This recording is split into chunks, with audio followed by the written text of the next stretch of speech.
ರಾಕ್ಷಸಿ ಎಂಬುವ ಭೂತ ಅಲ್ಲಿ ತಿರುಗುತ್ತಿತ್ತ. ಬ್ರಹ್ಮ ರಾಕ್ಷಸಿ ಎಂಬುವ ಭೂತ ಅಲ್ಲಿ ತಿರುಗುತ್ತಿತ್ತ. ರಾಣಿ ಕೆಂಚನಗುಡ್ಡ ಗ್ರಾಮದಲ್ಲಿ ಒಂದು ಘಟನೆ ನಡೆದಿತ್ತ. ಬ್ರಹ್ಮ ರಾಕ್ಷಸಿ ಎಂಬುವ ಭೂತ ಅಲ್ಲಿ ತಿರುಗುತ್ತಿತ್ತ. ಬ್ರಹ್ಮ ರಾಕ್ಷಸಿ ಪೂರ್ವ ಕಾಲದಲ್ಲಿ ವಾಸವಾಗಿತ್ತ.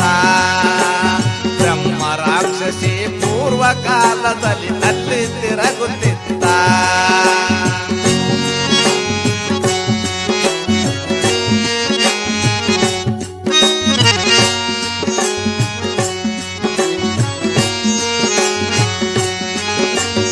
ಇದರ ಮರ್ಮವು ಅಡವಿ ದೇವರಿಗೆ ಮೊದಲೇ ತಿಳಿದಿತ್ತ. 16ನೆಯ ಶತಮಾನದಲ್ಲಿ ವಾಸವಾಗಿತ್ತ.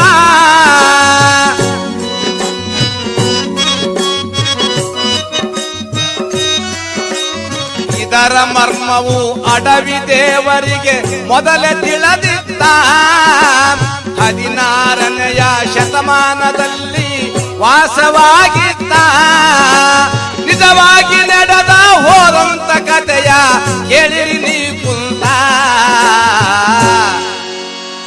ತಿಳಿದಂತವರು ಹೇಳಿದ ಘಟನೆ ಕೇಳಿರಿ ಈ ಮಾತ.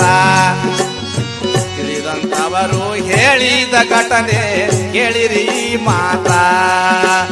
ರಾಣಿ ಕೆಂಚನಗುಡ್ಡ ಗ್ರಾಮದಲ್ಲಿ ಒಂದು ಘಟನೆ ನಡೆದಿತ್ತ. ಬ್ರಹ್ಮ ರಾಕ್ಷಸಿ ಎಂಬುವ ಭೂತ ಅಲ್ಲಿ ತಿರುಗುತ್ತಿತ್ತ. ಬ್ರಹ್ಮ ರಾಕ್ಷಸಿ ಪೂರ್ವ ಕಾಲದಲ್ಲಿ ಅಲ್ಲಿ ತಿರುಗುತ್ತಿತ್ತ.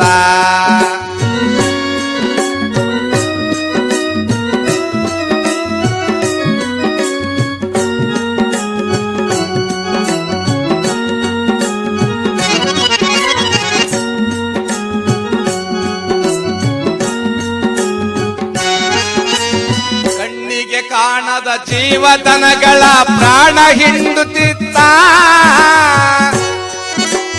ಕಣ್ಣಿಗೆ ಕಾಣದ ಜೀವದನಗಳ ಪ್ರಾಣ ಹಿಂಡುತ್ತಿತ್ತ. ಹಸುಕೂಸುಗಳು ದಿನ ದಿನ ಸಾಯೋದು ಹೆಚ್ಚು ಆಗುತ್ತಿತ್ತ. ಊರ ಜನರು ಮಾತನಾಡಿದರು ಗೊತ್ತಿಲ್ಲದ ಮಾತಾ. ಅಡವಿ ಮೂರ್ತಿಯ ದೇವರಲ್ಲಿಗೆ ಹೋದರು ನಡಕೊಂತ. ಇದ್ದ ಮಾತನು ಹೇಳಿದರು ಗುರು ಶರಣನಲ್ಲಿ ಕುಂತ. ರಾಣಿ ಕೆಂಚನಗುಡ್ಡ ಗ್ರಾಮದಲ್ಲಿ ಒಂದು ಘಟನೆ ನಡೆದಿತ್ತ. ಬ್ರಹ್ಮ ರಾಕ್ಷಸಿ ಎಂಬುವ ಭೂತ ಅಲ್ಲಿ ತಿರುಗುತ್ತಿತ್ತ. ಬ್ರಹ್ಮ ರಾಕ್ಷಸಿ ಪೂರ್ವ ಕಾಲದಲ್ಲಿ ಅಲ್ಲಿ ತಿರುಗುತ್ತಿತ್ತ.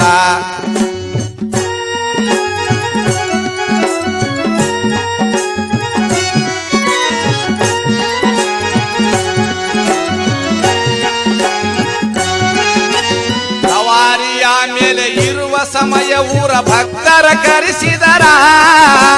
ಮೇಲಿನ ತೆಂಗಿನ ಕಾಯಿ ಬೀಳದಂತೆ ತಂದು ಕೊಡಿರೆಂದರ.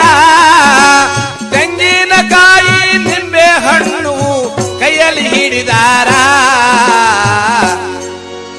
ಗುಡ್ಡೆ ಕಲ್ಲಿನ ಮುಂದ 5 ಅಡಿ ಕುಣಿಯನ್ನು ಅಂದು ತೆಗಿಸಿದರ. ಅದರೊಳು ಹಿಡಿಸಿ ಓದಿಕೆ ಮಾಡಿಸಿ ಮಣ್ಣು ಮುಚ್ಚಿಸಿದರ. ರಾಣಿ ಕೆಂಚನಗುಡ್ಡ ಗ್ರಾಮದಲ್ಲಿ ಒಂದು ಘಟನೆ ನಡೆದಿತ್ತ. ಬ್ರಹ್ಮ ರಾಕ್ಷಸಿ ಎಂಬುವ ಭೂತ ಅಲ್ಲಿ ತಿರುಗುತ್ತಿತ್ತ. ಬ್ರಹ್ಮ ರಾಕ್ಷಸಿ ಪೂರ್ವ ಕಾಲದಲ್ಲಿ ಅಲ್ಲಿ ತಿರುಗುತ್ತಿತ್ತ.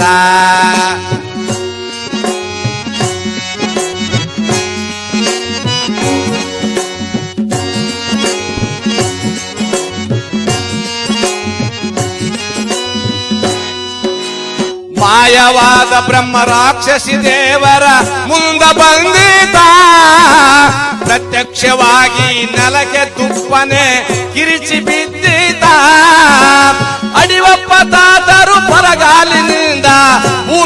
ತುಳಿದಾರ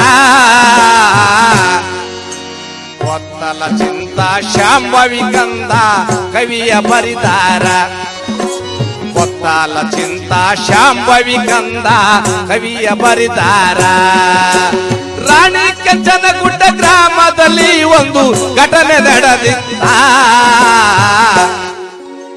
ಬ್ರಹ್ಮ ರಾಕ್ಷಸಿ ಎಂಬುವ ಭೂತ ಅಲ್ಲಿ ತಿರುಗುತ್ತಿತ್ತ ಬ್ರಹ್ಮ ರಾಕ್ಷಸಿ ಎಂಬುವ ಭೂತ ಅಲ್ಲಿ ತಿರುಗುತ್ತಿತ್ತ ಬ್ರಹ್ಮ ರಾಕ್ಷಸಿ ಎಂಬುವ ಭೂತ ಅಲ್ಲಿ ತಿರುಗುತ್ತಿತ್ತ ಬ್ರಹ್ಮ ರಾಕ್ಷಸಿ ಎಂಬುವ ಭೂತ ಅಲ್ಲಿ ತಿರುಗುತ್ತಿತ್ತ